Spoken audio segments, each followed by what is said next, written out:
park in Like a Bremerton. Rotary Park or something. Yeah. It's a lovely spot. Howard Pan over here will show you. We're next to yet another bit of water. Bremerton has water on about every side. We are almost completely surrounded. And there are huge bridges, and everybody here seems to have a boat, it seems like, and the fishing is a major occupation. Well, yeah, it's the Pacific Northwest. That's why you're here. The climate here is gorgeous. God ordained this day for you. Look how nice it is. That yesterday it's rained all week.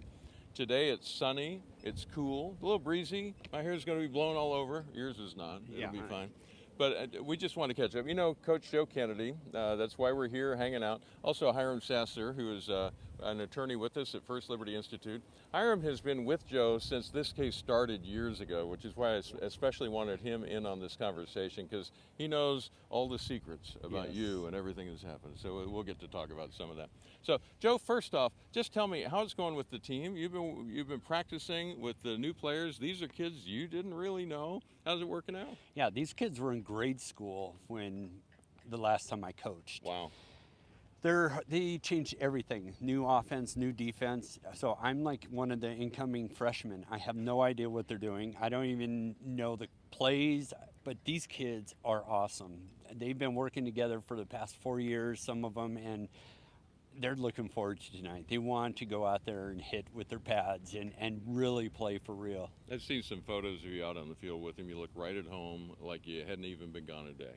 Yeah, except I feel a little bit rustier and I can't throw as far. But yeah, I mean, this is what I was called to do. And when you say called to do, this is the next question I want to ask you is, the main reason you got into coaching at the very beginning was not so much to teach them X's and O's, but to teach them about character, about being men.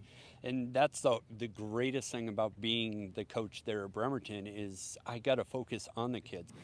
What this case has been all about from the beginning was Joe asking for, he committed to, he asked for, he sued for, and the court said, this is what we're giving you, is the right to take a knee on the field. Yeah, that's right. And, what we were just saying is that, I told Coach, hey, back in 2015, you just want to be able to pray by yourself, after the game. I mean, they should agree to that in about 3 weeks, and we'll be done. And we never thought, that it was going to go this many years, 8 seasons, plus 2 trips to the Supreme Court, and finally winning. The funny part was that Coach and I we talk a lot of football, and the way we talk about the case was kind of like we talk football. What'd you tell me one time? You were like, I said, hey, I think we got a shot here. It's our final shot at the Supreme Court. It's the Super Bowl. And you said, well, I don't know. We're 0-5 so far. So it's been a long road, and I think if we'd have won at any level going up, that I would hope the school district would have just decided to relent.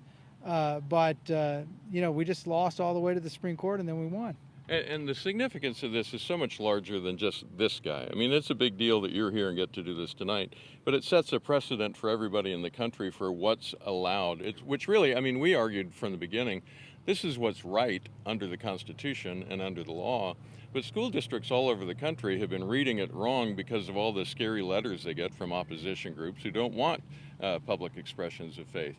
And the larger victory is to say those groups are wrong, we're going with the Constitution. Well, yeah, Coach, did you know you're going to overturn 50 years of Supreme Court precedent? No. I mean, that's pretty wild, isn't it? I was just talking to a reporter just the other day, and she said, well, they're still, you're not allowed to endorse religion. I said, I don't know how to tell you this, but you guys already lost that.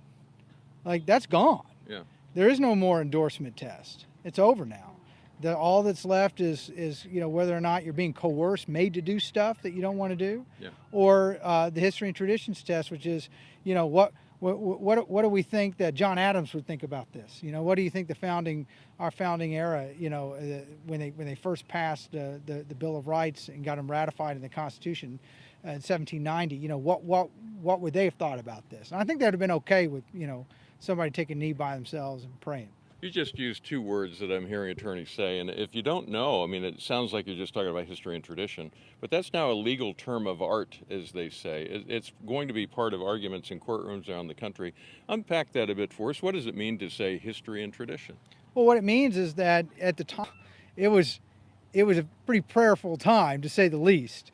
And as a result of that, there's just not a lot of things there's not a lot of work the Establishment Clause does anymore under the history of tradition. Now, of course, you still can't do coercion. Everybody agrees on that. Yeah. And I think we're that's, not arguing for well, that. I think that's great. I think that's a great test, and I think that works really well for everybody.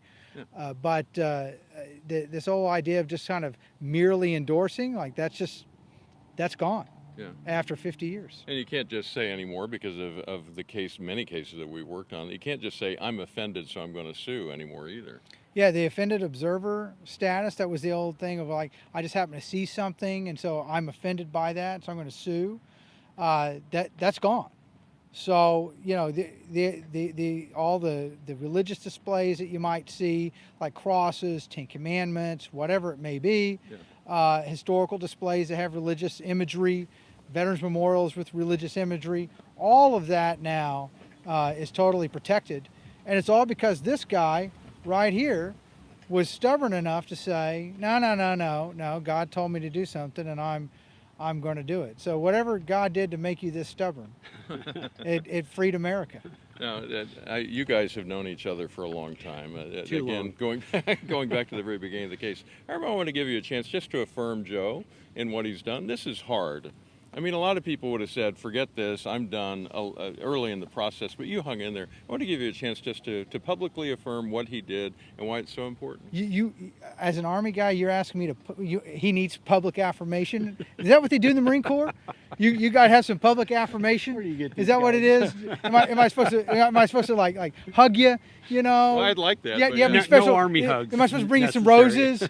Listen, Coach did what most people would not do. Okay? Most people would not take on the school district. Most people would not have put their family, their personal lives, and everything else through all of this nonsense. No normal person does that. Yeah. But, you know, the Marines, a retired Marine is not a normal person. And as a result of that, you know, every hardship that Coach went through his whole life, childhood, the Marine Corps, it just got him prepared for having to go through this process. And there's just not very many people that would have been willing to go through this level of scrutiny, lose all the way through, and for, you know, 8 seasons, and then finally come out on top. That's a special kind of person, and that's Coach. Yeah. I'm so looking forward to watching you walk out to the middle of the field tonight and take that knee. Anything else you want to share before I let you go? Just want to thank everybody. I didn't do this alone. This was a win that all of us as Americans have pulled together. My family never would have been able to go through all this if it wasn't for First Liberty and it wasn't for everybody's prayers. God answered our prayers, and it's because we've remained faithful. And the great thing is we're finishing this fight together. We're proud of you. We are grateful for you, and we're inspired by you. Thank you for all of that. Thanks, brother. Appreciate that, man. And this is your victory too, and we can't say that often enough. Yes, Joe gets to go out on the field tonight and pray because it went to the Supreme Court and he won. But it's your victory as well, because the freedom that he won back, it's what the founders intended from the beginning, is now there for all of us to enjoy. The key is, and Hiram, you've said this more than once, I've heard him say it, it's one thing to have the right to do something. It's another thing to freely exercise those rights, because if you don't exercise the rights, it's as if you don't have them anyway. So it's important for all of us to no longer be afraid, to no longer cower, to no longer feel like, what if somebody gets offended, but just to live our lives as people of faith in whatever it is we're doing within the law. We're not asking people to, go break the law or anything, but the law has been expanded out, and we need to make the most of that. So we encourage you to take part in our first Freedom Challenge, as we're calling it. We want you to take a knee with Joe Kennedy, figuratively, wherever you are. Snap a photo of yourself, put it on social media, and let people see this is putting your light on a stand and letting it light the whole house. That's what we're asking for. So please take part in that. If you want to learn more about it, go to rfia.org. Stands for Restoring Faith in America.org, rfia.org. We will see you tonight, and we'll all be there. We got tickets already, so see you then. All right. Go Knights. Thank y'all.